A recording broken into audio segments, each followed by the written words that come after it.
everyone, this is Patricia here, and welcome to Turtle Talk, where we have all turtles all the time. This is the podcast where we talk about everything Ninja Turtles related. Movies, TV shows, video games, toys, the works. Grab your pizza, sais, and katanas. Sit back and relax as we talk about Teenage Mutant Ninja Turtles. Brought to you by oldschoollane.blogspot.com, manicexpression.com, thecomicbookcast.com, the Reopen Nickelodeon Studios Facebook page, and the PlayStation YouTube channel.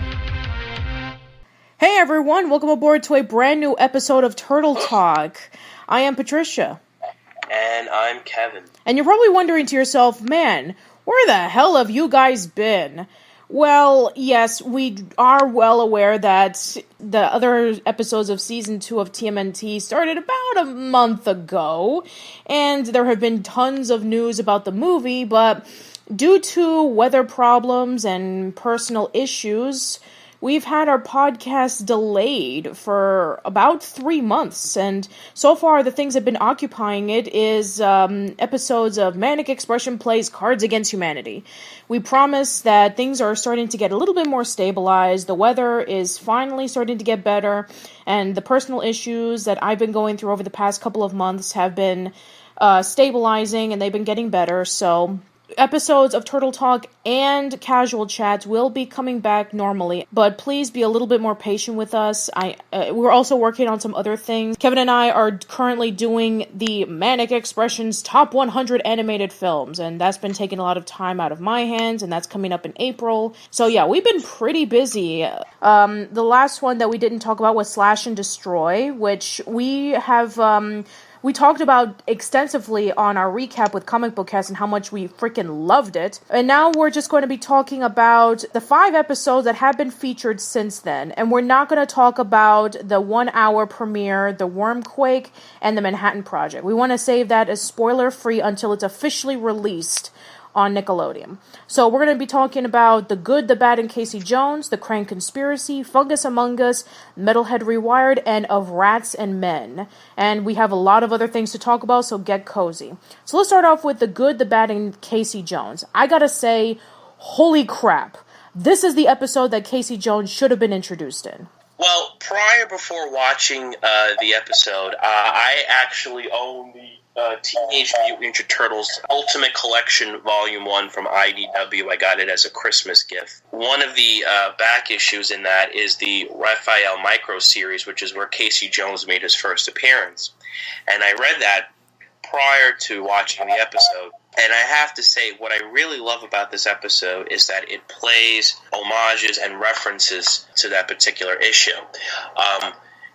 What I really like is that Casey Jones, how he was, it wasn't rushed. It didn't seem like it was rushed.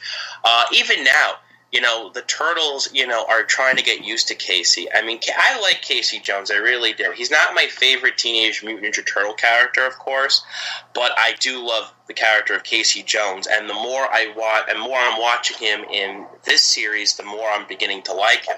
And I have to take in consideration that in the 1987 series, Casey really wasn't around that much. He actually was in the third season, I believe. His first appearance was in 1989 when the toy first came out. He was sporadically in the episodes when in Turtle lore he actually plays a major character. He's a staple in the Teenage Mutant Ninja Turtle universe. And it wasn't until 2003, in the 2003 series, where he became a predominant character, and where he started, you had the Turtles, you had Splinter, you had April, you had Shredder, and of course you had Casey along with the Foot Clan. But back to the episode, I really liked it because it just felt like that issue. I mean, I really recommend, the issue's not that hard to come by. I see it popping around all the time on eBay, unless you're looking for the first print, which is probably going to be pricey. But if IDW just had, not too long ago, re-released the original Teenage Mutant Ninja Turtle comic books from Mirage. So if you're able to pick up that issue, I highly recommend if you probably already seen the episode, but but I really do recommend you read that comic because it plays a lot on that comic book.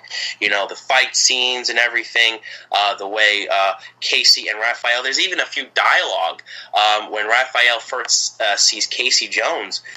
You know, there's some dialogue that they even reworded and borrowed, which I got goosebumps at because it's acknowledging the comics. You know, it's not a rip-off or a knockoff. It's that they respect the Mirage comics. And Ciro Nelli had said in an interview that more of the season 3 will be more based on the Mirage comics as opposed that they're going to mesh with the 87 series, the 2003 series, and the movie, which I think is great.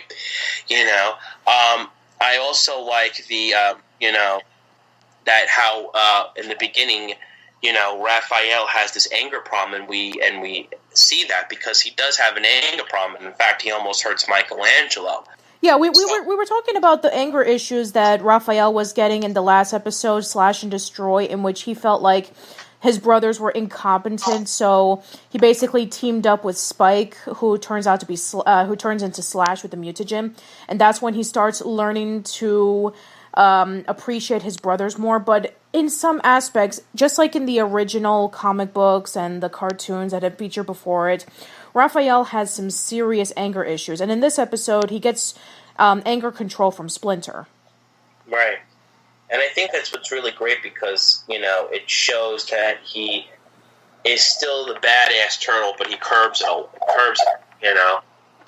Right. And it certainly shows that in, you know, in The Good, the Bad, and the Casey Jones, which is what I really like. I agree that this should have been the episode that we introduced Casey a lot because it is a Casey Jones episode, in my opinion. Right. When I said that Target April O'Neil would have been the episode that would have introduced Casey, no, I changed my mind. This is the episode that should have brought Casey over because Mutagen Man Unleashed was mostly focusing on Mutagen Man. Target April O'Neil was mostly focusing on April. But The Good, the Bad, and Casey Jones mostly focuses on Casey mixed with Raphael. But there's a nice balance to it, which, you know, in itself, Casey and Raphael teaming up, it almost reminded me of the 1990 movie, you know, that was mostly focusing on the comic books, which we discussed about on our TMNT Movies podcast. The reason why Casey was introduced in Mutagen Man Unleashed was because Mutagen Man Unleashed was clearly a nod to monster movies from the 50s and the 60s and the 70s. You know, one thing you have to take in consideration with the new Teenage Mutant Ninja Turtles, which is what Ciro Nelli and the creators very discreetly do, is that it loves the show, references, and, you know, plays huge amounts of recognition to classic horror films.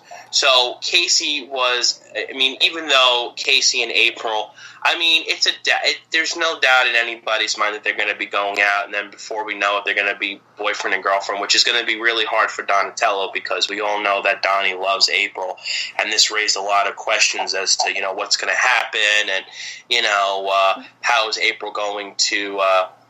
I mean, April has already sort of made it clear that they just want to be friends and target April O'Neil, but I think it's clear that there's going to have to be, there's still feelings of with Donatello. I mean, who knows, maybe he'll end up with Irma. But the thing is with the Ninja Turtles is that they love to do references to monster movies.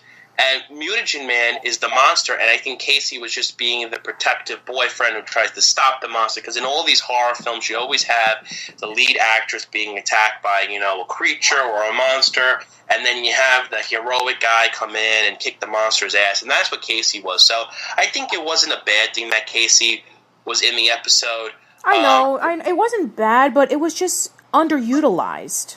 I don't think it was. I think he filled his purpose because, you know, it showed that, you know, even without the makeup he can kick ass, because this was before we saw him with the painted face and the mask, and, you know, he was just coming up with all the, you know, he took the pipe and he used it as a weapon and stuff. So I mean, even though, and this is coming from someone who loves Mutagen Man, he's one of my favorite characters. I would have just loved a full blown Mutagen Man episode, but I think he served his purpose well. And this episode definitely made up for it. I mean, I understand where you're coming from, and I understand where a lot of people come from, but I think if you look at it from a B-movie perspective, if you look at it from, like, a Roger Corman film perspective, you have to have the male lead come in and kick the monster's ass, and that's what he was. And because it's Ninja Turtles, the Turtles obviously took over, but, I mean, it wasn't a great introduction to Casey, I'll say that, but I don't think it was a horrible introduction. It wasn't horrible, but it could have just used a little bit more of Casey. And this is the first time in the series that Casey's name is in the title.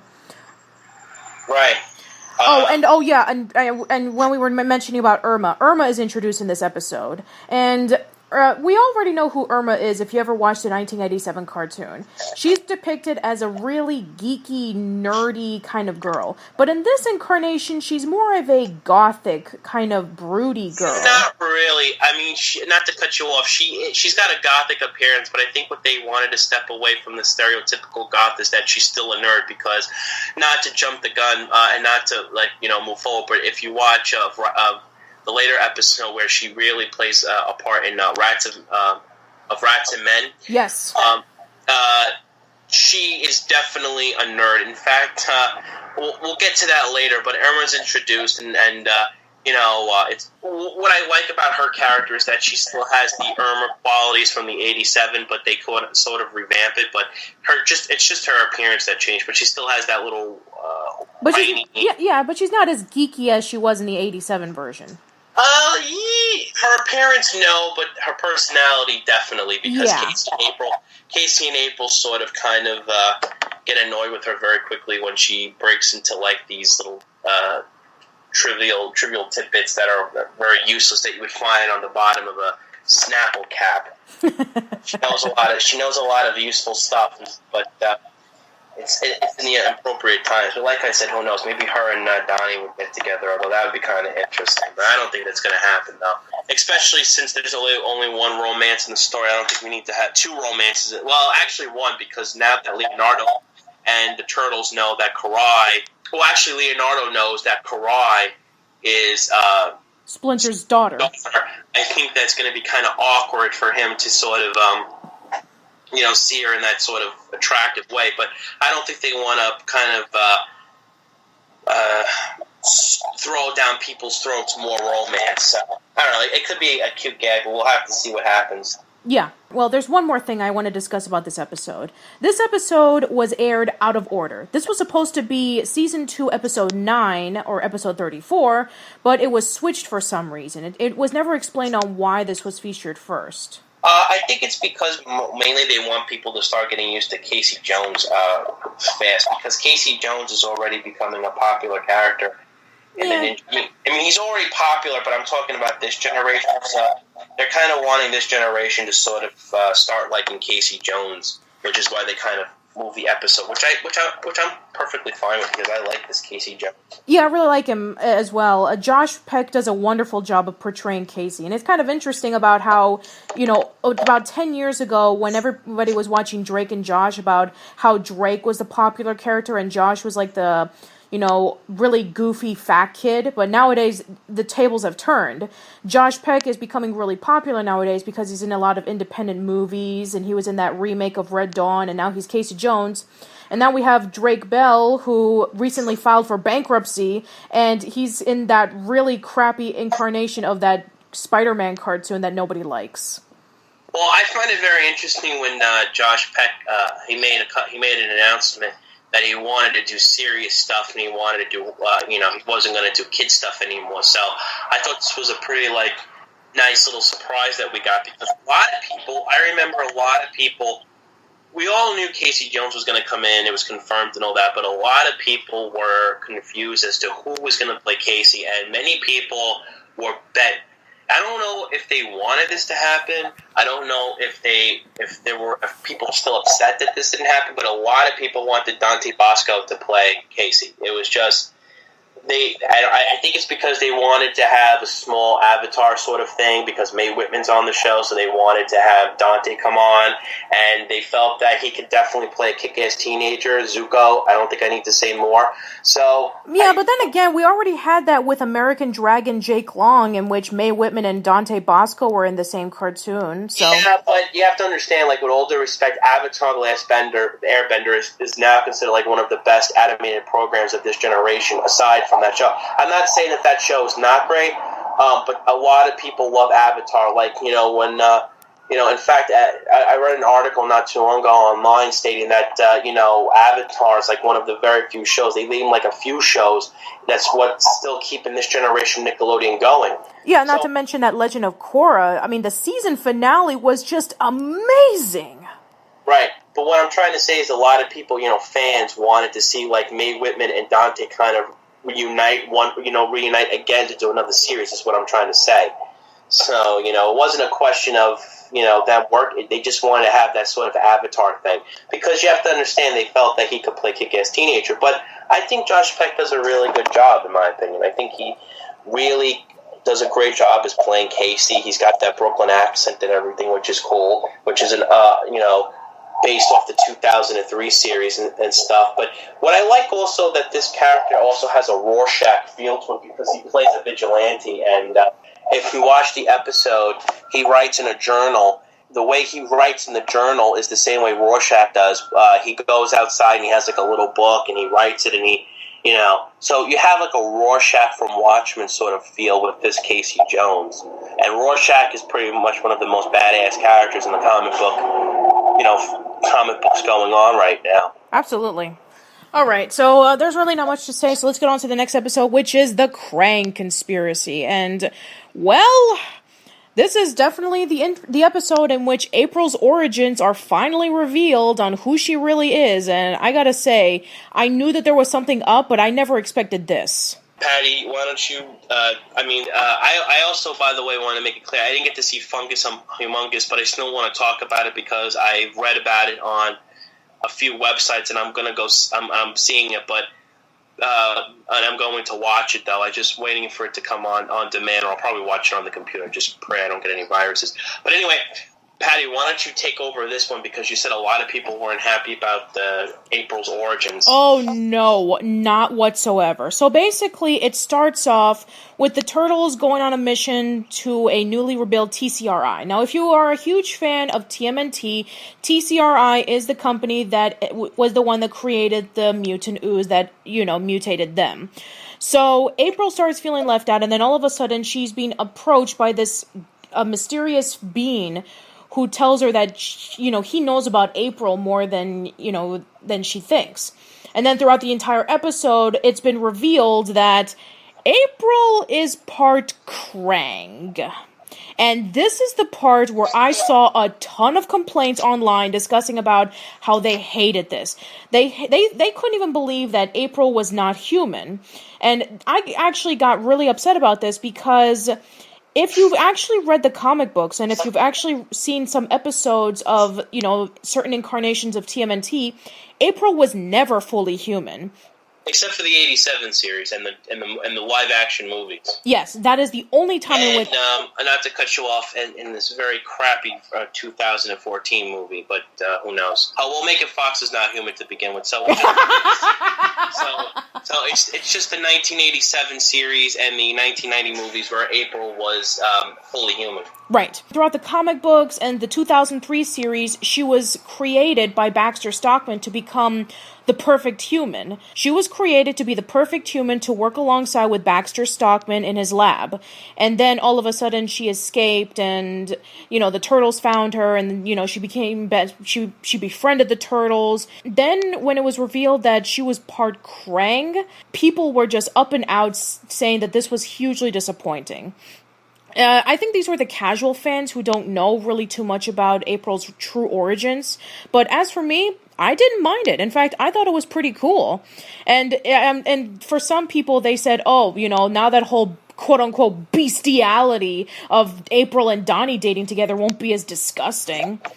But know what? In consideration, they're not going to have that because now she's going to be falling in love with Casey. Exactly. And I cannot wait for people to be complaining on the forum saying, "Oh, April and Casey can't date because April's an alien or she's part of the Krang." Blah blah blah blah. Whatever. I mean, do you really care at this point? Do people really post fanfics online about this kind of crap? Well, you have to understand, there's always going to be people who are going to gripe about something. I mean, it's just It's just the inevitable. I mean, people gripe about a lot of stuff, and when it comes to franchises like Teenage Mutant Ninja Turtles and Batman and Spider-Man and everything, especially in the comic book franchise, there's always going to be that group of people who are always going to complain. The thing is about this show is that I guess I kept it a very open mind from the beginning, so I don't mind the changes.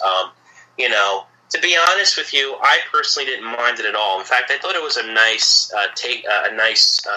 switch because, I think it was already established in season 1 that she wasn't going to be human. Everybody knew that. So, and even though the show is heavily meshed, as I said before, and I'll say it again, with the 1987, the 2003, the movies, the 84 comics and stuff, and even, some of the IDW references are in there. You can't have everything. You want to have a few surprises. I mean, personally, I like it when there's a character that's introduced, or when they take a character, for example, Raphael, he's afraid of cockroaches. He has a weakness. I mean, everybody thought he was this badass turtle, and, he's got the attitude and everything else, but he's afraid of cockroaches. And I think that's great because it shows that even the biggest and baddest people have weaknesses. So, I mean, people are always going to complain about the simplest things. I mean, it's not like, it's not like her chest is going to have a little brain pop out. It's not like they altered her design totally, but I'm cool with it. I don't have any gripes with it at all. In fact, it makes it even more. In fact, I think it's great because it gives the Krang a more reason to hunt her down. It gives more episodes to have cliffhangers and more writing for the story. I mean, it would be so bland if she was just a regular human, in my opinion. So I'm kind of glad they went in that route. But then again, I know there's people who want to see her as a reporter, and they want to see her do the same thing that she did in all the other incarnations. So yeah, exactly. You're absolutely right, Kevin. Because in the comic book, she worked for, and the 2003 series, she worked for Baxter Stockman.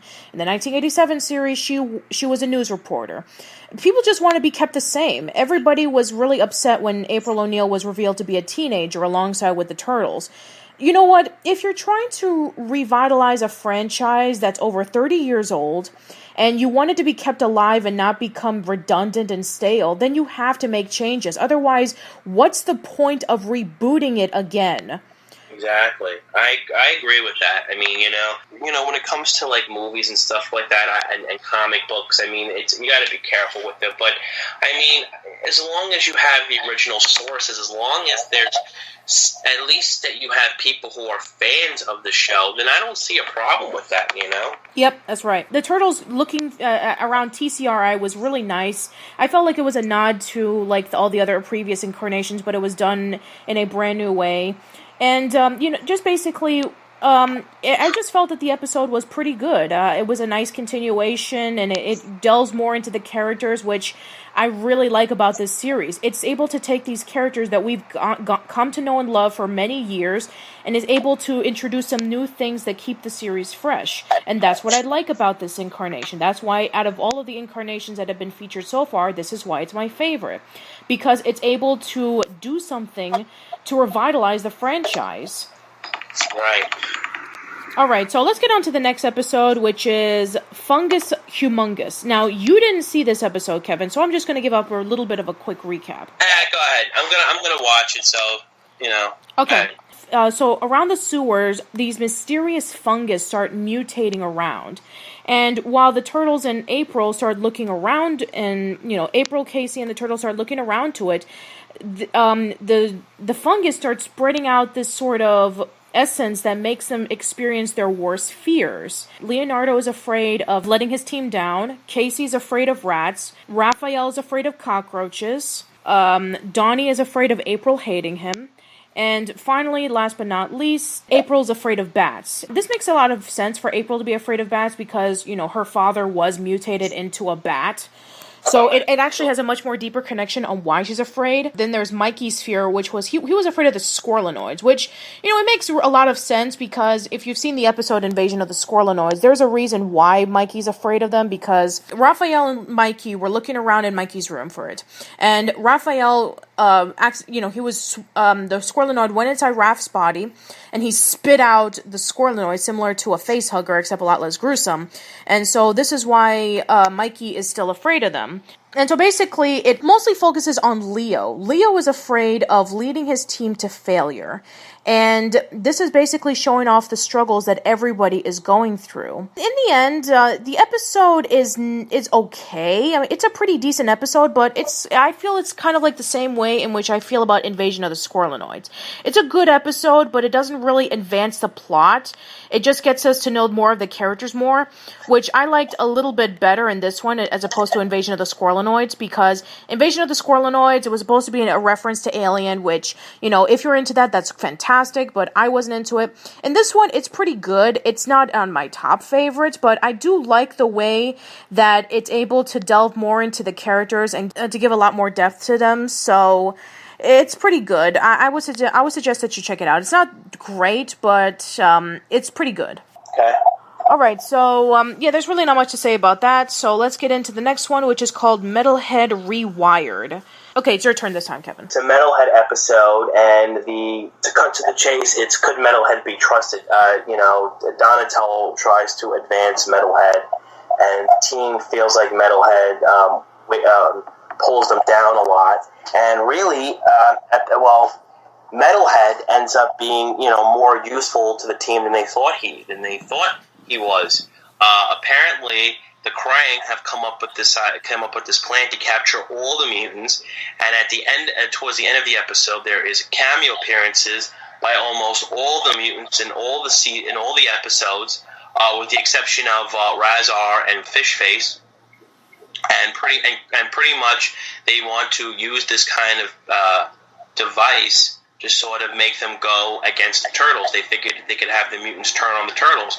What I really love about this episode is the return of Spider-Bites and Snakeweed, and also what I love about it is that there's finally Snakeweed and Spider-Bites working together, even though they're controlled by the Krang, to fight the Turtles, because a lot of people wanted to see the two of them fight them because they're technically the first two villains in the show, and they want them to sort of team together to fight them. There's always been this fan thing where they were going to work together and stuff, so that was really cool to watch at the end of the episode.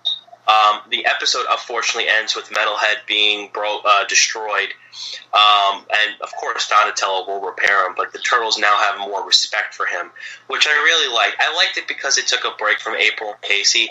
I don't mind that they appear in all the episodes, but it's nice to have a breather where it's just a Ninja Turtle episode, and what I really like, of course, is that they acknowledge all the mutants at the end. They all sort of capture all the mutants and they put them in this. Even Slash is in the episode, which is great.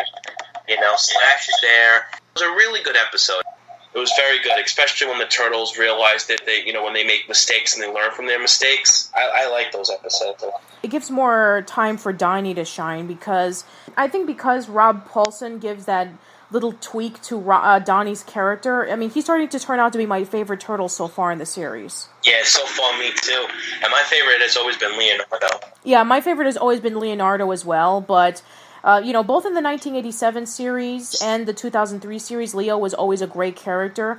And not to say that Donnie wasn't a great character in the 1987 or in the 2003 series, the 2003 series especially. But Donnie in this version is amazing. Not only is he really smart, but he also has a funny edge to him, and he also has sentimental moments when he's interacting with April. So it gives a lot more to the character than has ever been featured. Oh yeah, I agree. And not to mention, as we mentioned previously, Rob Paulsen. I mean, Rob Paulsen definitely brings in what makes Donnie great. And it was his birthday, not yesterday, wasn't it? Yes, it was. We actually posted it on our Facebook page that it was Rob Paulsen's birthday the day before. My only problem is that whoever made that collage, I didn't know he voiced the Tin Man. And Yeah, they actually have Raphael from the 2012 series instead of having the 2012 Donatello. I don't know who made that collage, but yeah, it should have been. I know that he plays as Raph, but it was in the 1987 series. I didn't know he voiced Hades in Hercules. I always thought that was James Woods, even in the TV show. I have no idea who made the collage, but yes, the Tin Man. I do remember that he was the voice of the Tin Man in that Tom and Jerry meets Wizard of Oz sort of thing. Oh. Yeah, that's where he did the voice of the Tin Man. I'm actually trying to see that because it's actually... I heard a lot of lukewarm reviews about that, but I actually want to see it only because it's very loyal to the 1939 Wizard of Oz, which I thought was really funny. So I don't know why. I just thought the 1939 Wizard of Oz and Tom and Jerry. That's because Dorothy actually looks more like Judy Garland than she actually looks like a typical Dorothy, and it has an all-star cast. I mean, Grey Delisle Griffith is in it, and she plays Dorothy, and I think she would probably do a phenomenal job playing Dorothy, so... Yeah, I don't know where Rob Paulsen did the voice of Hades. Throughout the animated series, the Hercules movie, and the straight-to-video movie, it was always James Woods, and even in the Kingdom Hearts series. I have no idea who did the collage. So what else is there to add to the episode? Nothing really much. I mean, sure, it introduces Metalhead, and it kind of sees him as kind of like the main bad guy of the week, but... And it also gives more respect towards Donnie as a character. Other than that, there's really not much to say. Now we can get to the one episode that I absolutely loved. I freaking love this episode of Rats and Men. I gotta say, this is one of my favorite episodes of the series by far. It's just incredible. It brings back the Rat King, which, as I mentioned in previous episodes of Turtle Talk, the Rat King, in my opinion, has always been a very bland villain until the 2003 series, in which they made him more sympathetic. But then in this version, they made him such a badass, and oh my gosh. In this episode, he was a freaking badass. Okay, so basically, in this episode, the Rat King's plan is to turn people into rat people. Which, by the way, sorry to cut you off, is an homage. It's actually a reference to the original series, because there was an episode where the Rat King, I forgot what it was called, he wanted an army of rats to help him find food. And there were two people that he mutated. It was Irma and Vernon, because they went to the sewers to do some sort of scoop. And, the Were-Rats from Channel 6, that was the name of the episode. The Rat King in that episode wanted to mutate people so he could help them find food and he could have an army of rats. And at the same time, it was also to draw Splinter out so he could trap Splinter, so he could have the ultimate rat, quote unquote. So this episode where he wanted to turn people into rats relies heavily on that episode, which I think was great. And go ahead, Patty, you start. Because okay. I thought this was a great episode, too. Not only that, but it features almost every single main character that was in the series. You have the Turtles, you have Splinter, you have Casey, you have April. Irma appears in this episode. And not only that, but it just has so many great things about it. You have, the one scene in which... everybody is slowly turning into rats. You have the fear that Splinter is feeling, because if you've already seen in the previous episode in which he had a fear of the Rat King, and then, it's starting to build up even more because the stakes are getting even higher. And also not to mention that there was a lot of clever ways in which they were trying to defeat the Rat King, like Casey, he did that bicycle by having flamethrowers and rockets in it.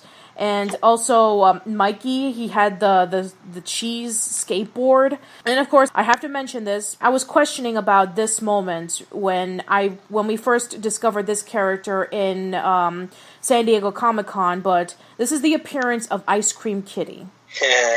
Yeah, I thought that Ice Cream Kitty was going to be the weakest out of all the mutants that were introduced in the series, and it turned out to be pretty funny. And not to mention that the Ice Cream Kitty is voiced by Kevin Eastman himself. I couldn't even believe how much things happened in this episode. It was filled with action and humor and a lot of suspense. It almost felt like this should have been like the season 2 finale, but no, this was like in the middle of the road, which I'm really impressed with. I gotta say that so far, this is like one of my favorite episodes, and it's just incredible. And once again, it just confirms that Rat King has become one of my favorite villains in this incarnation. Well, what I love about the episode is that it was through, Jeffrey Combs, who, and I love his portrayal of the Rat King. I also love how he named all his rats. Instead of, in the original series, the Rat King named his rats like Mickey after Mickey Mouse. He named the mutant rat Caligula. He named his personal favorite rat Aristotle after philosophers, after madmen. So I love that part. And there was also a reference to H.G. Wells and Bert I. Gordon's Food for the Gods in the movie theater when the rats were attacking the movie theater. I mean, again, the horror references, the references to, it's amazing. It really was a great episode. I didn't even know Kevin Eastman voiced Ice Cream Cat. He does a very convincing cat. I gotta say that, because I thought that was like Frank Welker or something like that. But, it really was, especially Irma, too. I actually like when Irma was in the cage and the Rat King was going to turn her into the rat first, and then she fainted and stuff, and then Casey's trying to hide his identity and stuff. So, this episode when I agree, it did go fast. I got really upset when there was the fight scene between the Rat King and Splinter, and they were already starting to roll the friggin' credits. I was like, what the hell are you doing? This is where it's getting good. This is the fight that we all been waiting for, and they started to roll the credits. I was like, come on. But I also would love to see if when Karai accepts that Splinter is her father, I wonder what would it be like if she fights the Rat King for trying to torment her father. That would be kind of interesting, actually. Yeah. The Rat King is after Splinter, and I think it's safe to say this is probably in the season we'll last see him, because he only made one appearance in season 1. I'm sure they want to have time to introduce other villains and stuff, but in season 3, because we don't know how it's going to pan out, I really would love to see how it's going to. I really want to see what's going to happen when Karai finds out Splinter is her father and accepts it. And the Rat King is taunting Splinter, and then Karai says, screw this, I'm going to kick his ass, Yeah, and I really like that scene in which, when Splinter finally confronts the Rat King, in which he said the lines, "Control is an illusion. It can be even more blinding than the inability to see it. It can send you over the edge." And then he falls literally over the edge. And we don't even know for sure if the Rat King is dead, but wow, that was such a badass moment. Oh, yeah, it was. Nothing really much to say, but just freaking awesome. This episode was amazing. Oh, yeah. It makes me happy when I look at my toy of the Rat King that I have on my wall as I watch the episode. Yeah.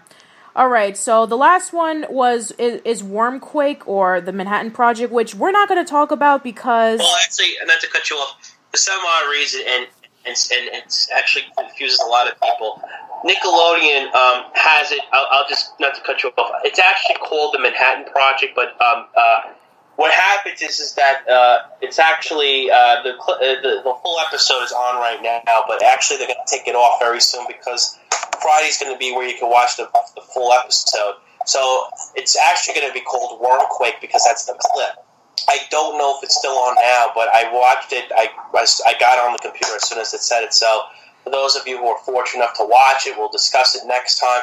For those of you who haven't, if you want, I should just check it out now. If not, then we're going to have to wait till Friday to watch it. Yeah, I haven't watched it yet, mostly because I want to wait in anticipation for this. But from what I've heard... Seen it. Oh, I know you've seen it, but from what I've heard so far, just holy shit. This episode was, from what I've heard, is amazing. I'll say that this is going to feel like a movie based on the 2012 series. In fact, I actually would go and say this is probably the 2014 movie and ignore the Michael Bay crap. I have a lot of respect for Tiger Claw. And I will say that because we all know this, the 80s Ninja Turtle cameo appearance is hysterical. That's all I'm going to say. But I will say that this is actually probably the creators making up for the 2004 stink bomb that we are forced to be subjected to. Yeah, this is, if you want to watch a TMNT movie, this is the one that you want to watch. Everything else, like the Michael Bay movie, which we'll be talking about in a minute, don't even bother. Yeah, actually, Patty's going to do that while I go hit my head for a few minutes. All right, so go ahead, hit your head, and I'm going to be discussing about what I know about the movie. So yes, we already have pictures of what the turtles are going to be looking like. And from the consensus of people, they actually like it. That's sad. Yeah, they actually think it's not that bad, and they're actually more open-minded to see in the movie now. How the hell did Michelangelo get a tattoo when Splinter doesn't want his sons to go to the surface? I have no idea. I don't think that Splinter taught them how to do tattoos. I don't know if there's a magazine that somebody threw away in the sewers that teaches somebody how to do tattoos. And if so, Mikey did a pretty good job by doing a tattoo for the first time. My uncle is a tattoo artist, and it took him a long time in order for him to do tattoos for a living, so I have no idea. And out of all the people to be sneaking up on the surface to do things, I never would imagine it would be Mikey. I imagine it would be Raph, but never Mikey.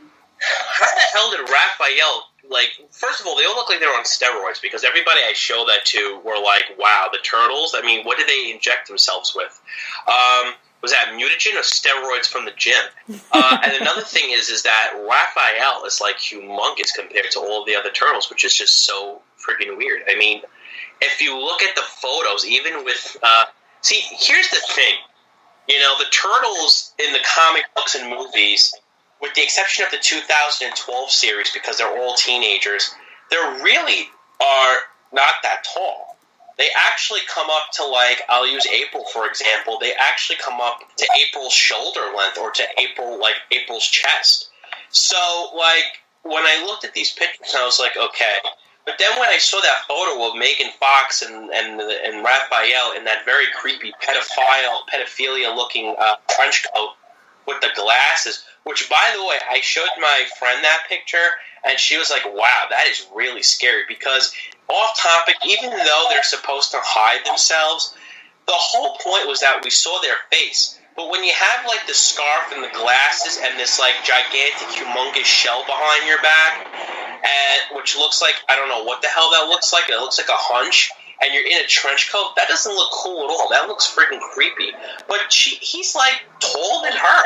I mean, it makes absolutely no sense. But, the size proportion is just way off. But, that's just me. Yeah, it does look way off. All right, so from what I've heard so far, the trailer, the official trailer of this movie is supposed to come out this week alongside with Captain America: The Winter Soldier. So, and the next time that we have our episode of Turtle Talk, which won't take 3 months, we promise you, we will be discussing about the trailer and our opinions of it.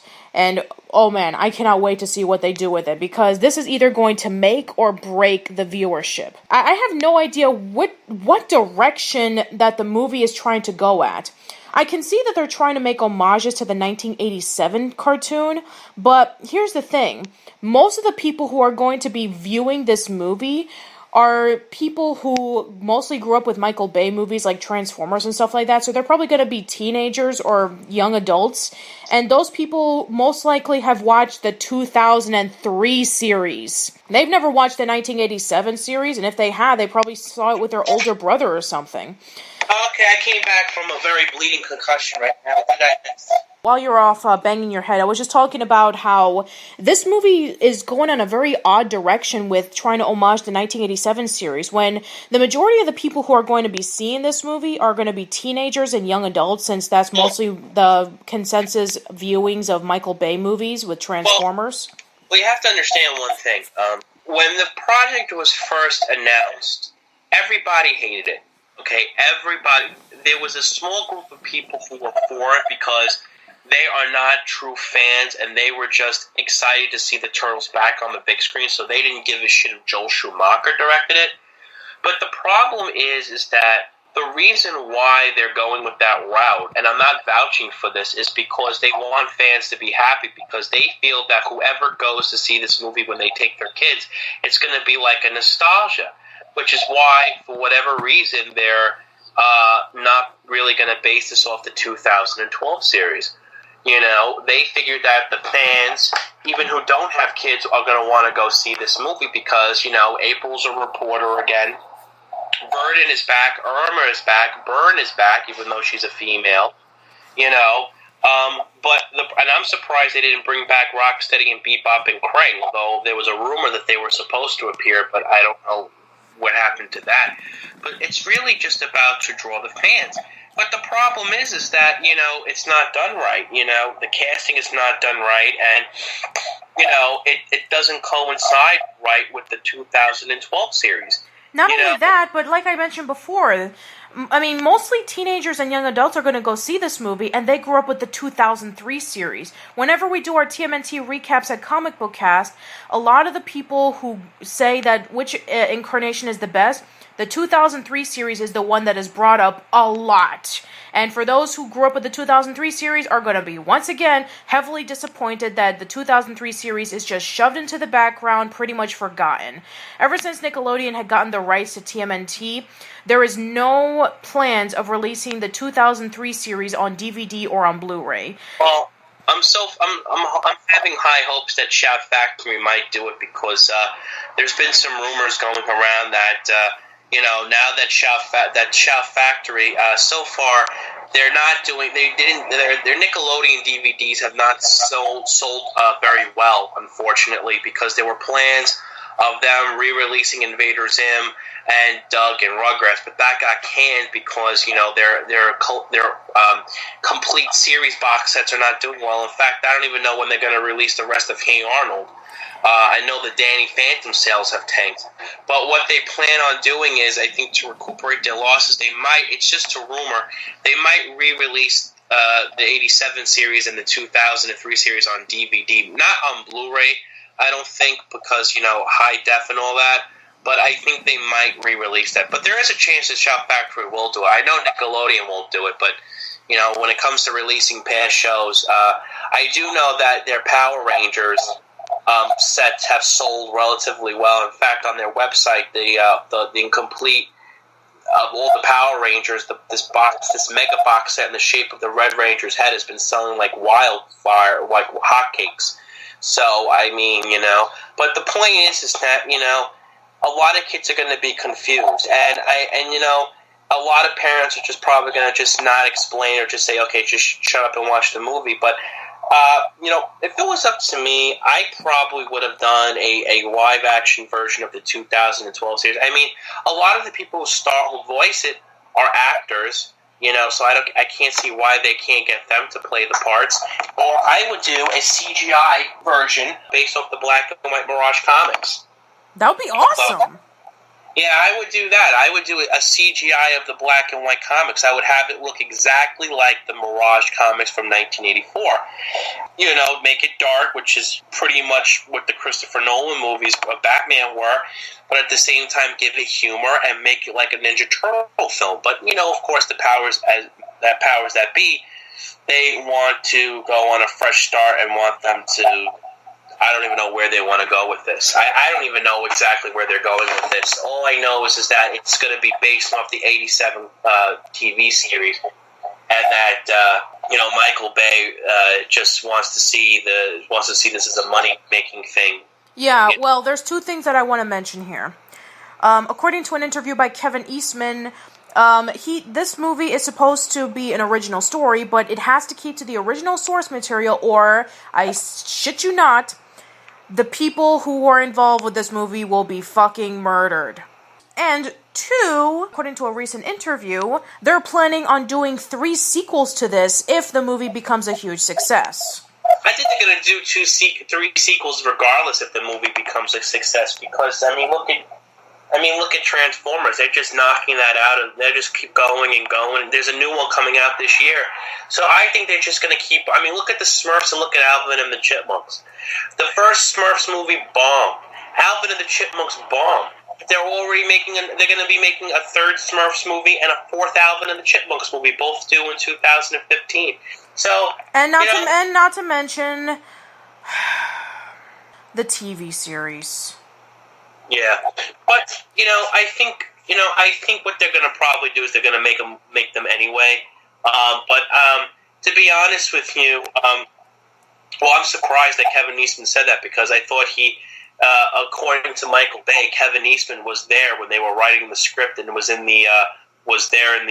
they were throwing ideas. In fact, him, Michael Bay and the two screenwriters and the producer were all in like this office, and they were just like in there for hours just coming up with it. So I think what he's trying to say is if this movie doesn't do well, they're all going to be murdered. Yeah. It's really hard to tell because right now a lot of people are going to be for it and a lot of people aren't, and to be honest with you, I'm not for it because I just think I don't like the way they're going with the movie. I don't like the direction that they're going. I don't like the casting. I don't like that this is more like for money reasons than for fan reasons and for comic book reasons. Like I said, leave it to Michael Bay to screw up something, and he doesn't care about film. He just cares about money, and he just cares about it's all about a paycheck at the end of the day.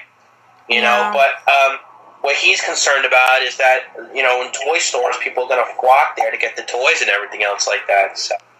Yeah, I know. I just feel really sad about this whole ordeal, but when August comes along, Tim and I from Manic Expression will be discussing about the Turtles movie and something cinematic, and also I'll give a brief review of it on our YouTube channel. So stay tuned for that. Oh, I might also go see the movie. I haven't decided yet.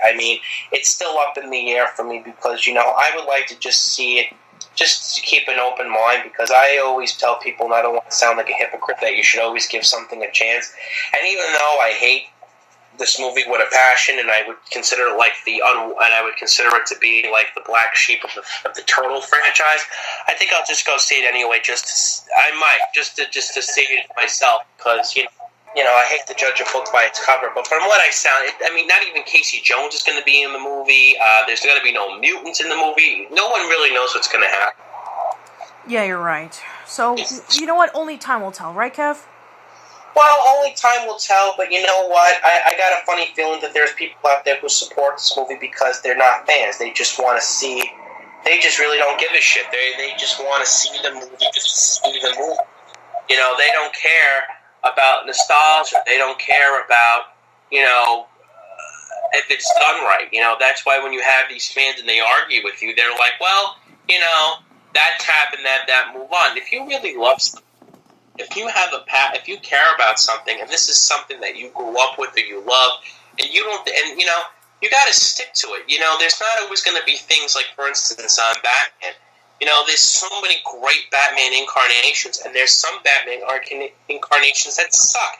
And I won't go into that because we're not talking about Batman, but those who are true Batman fans will notice and will admit that there were some things in the franchise that were terrible. A blinded, ignorant fan would say, well, I love Batman just because I love Batman. That's the problem with Ninja Turtles. There's a lot of blind fans out there who are for this movie, and they just want to see them on the screen. They don't care who stars in it. They don't care who directs it. But if you got fans like myself who want to see a Ninja Turtle movie, then it really all cares about who's going to be in it. I said this once, and I'll say it again, and then we'll move on.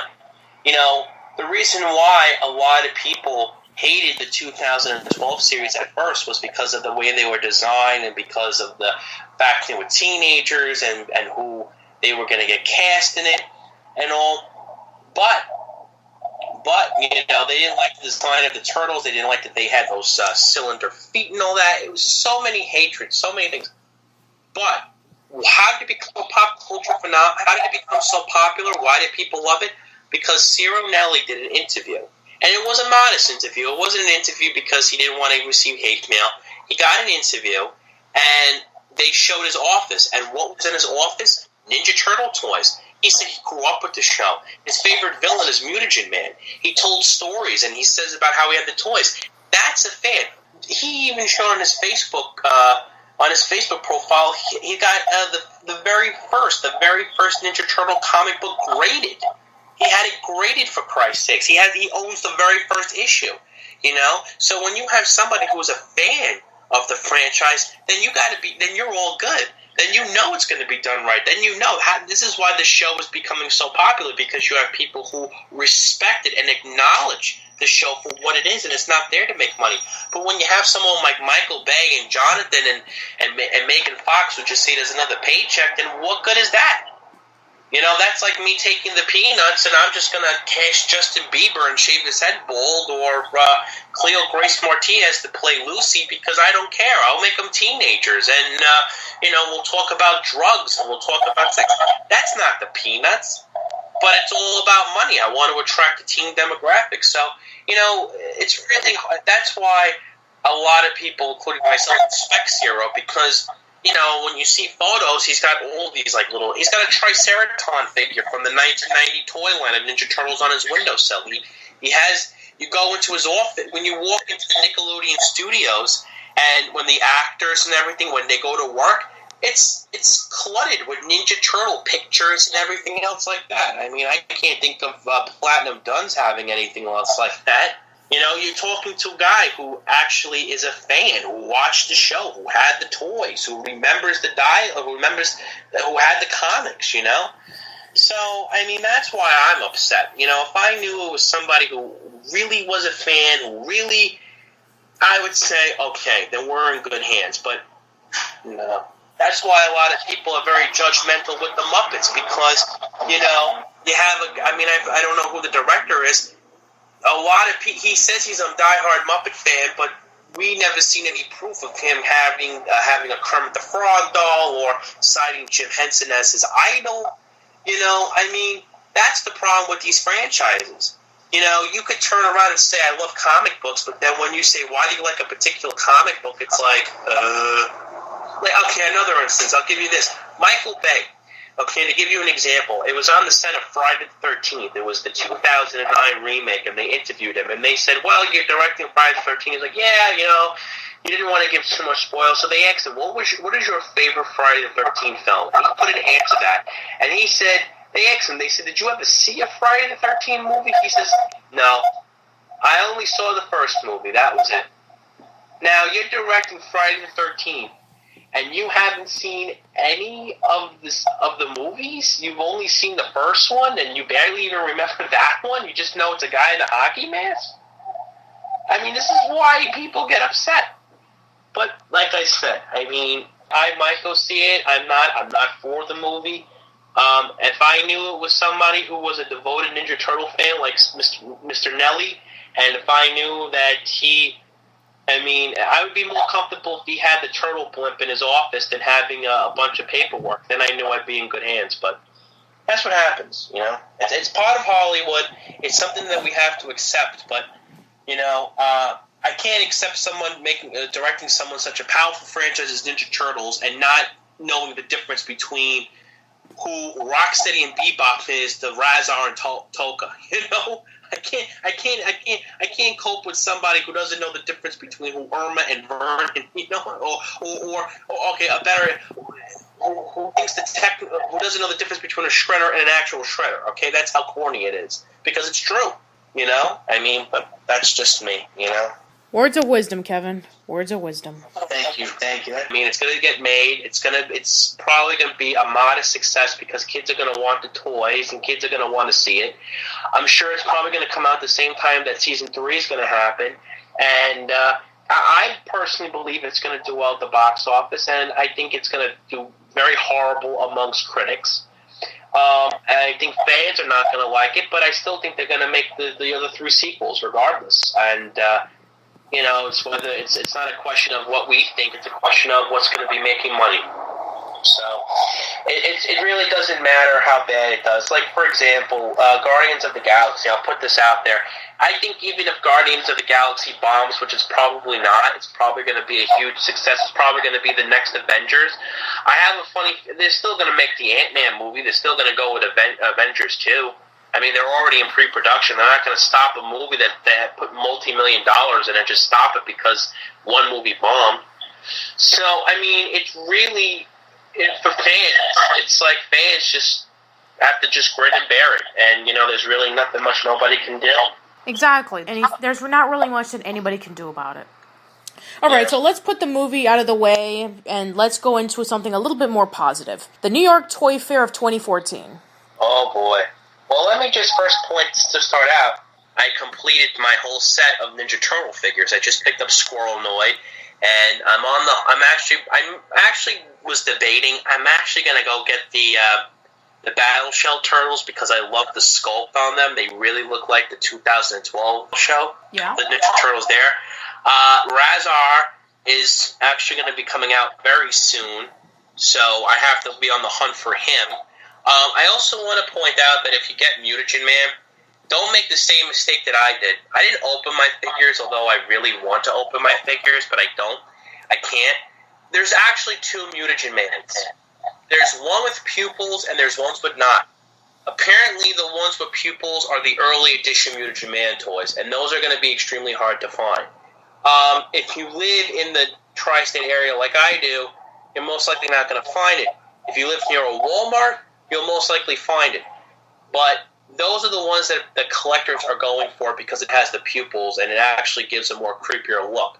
So I'm actually not only on the hunt for the Battle Shell Turtles and Razar, but I now have to go back and be on the hunt for a Pupils Mutagen Man figure. So don't make the same mistake as I did, because I actually have to ask the guy to go upstairs and bring down a box because the turtle toys are like wiped out when I go there. The only turtle toys they have, apparently, is the 4 basic turtles. And very few of like Snakeweed and April, very few April toys. Which is why when Karai comes out, I mean, I don't even want to think about it because Karai is going to sell like this. There's going to be people older than me going to these toy stores buying Karai, like 7 Karai figures, and they're going to sell them like for $50 on eBay. Back to what I was saying, I have to now look for a Mutagen Man with pupils, so be on the lookout for those.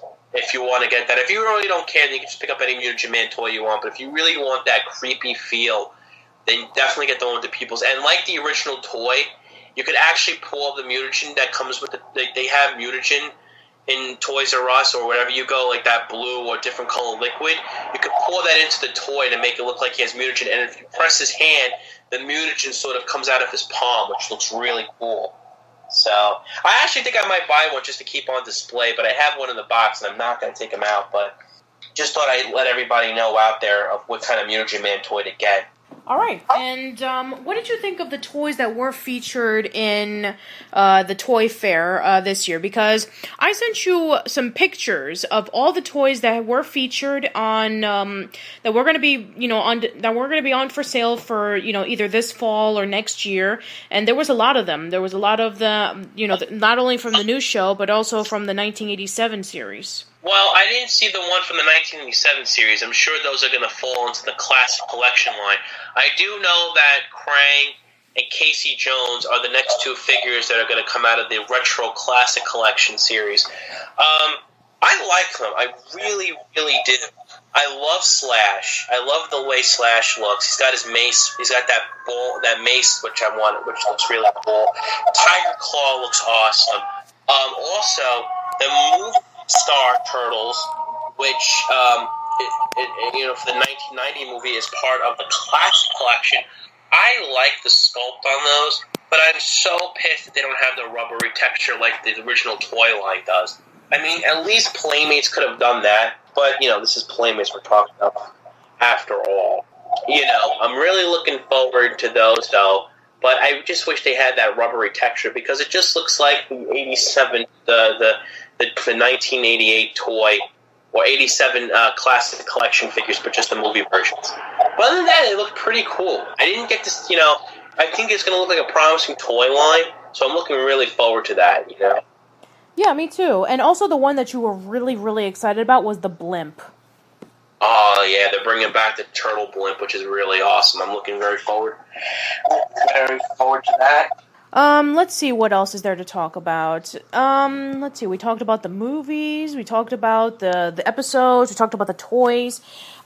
We did mention in the last episode that Kevin was going to be playing the TMNT video game based off of the animated show, which he hasn't done it yet, but he will get to it eventually, right, Kev? I've been very busy, so I promise I will play that when I have a chance. As for now, there really isn't that much to say. I mean, we will be discussing about Wormquake in the next episode, and also Kevin will be giving you tips, some action figures if you want to be a collector. Yeah, that'll be in our next episode. Some tips on to look for the soft head Ninja Turtle toys if you decide you want to collect them. Alright, so that is it for this episode of Turtle Talk. Thank you so much for being patient and for waiting this long. We will definitely be uploading episodes of Turtle Talk more frequently, and we will hopefully see you in the next one. So bye-bye. Take care.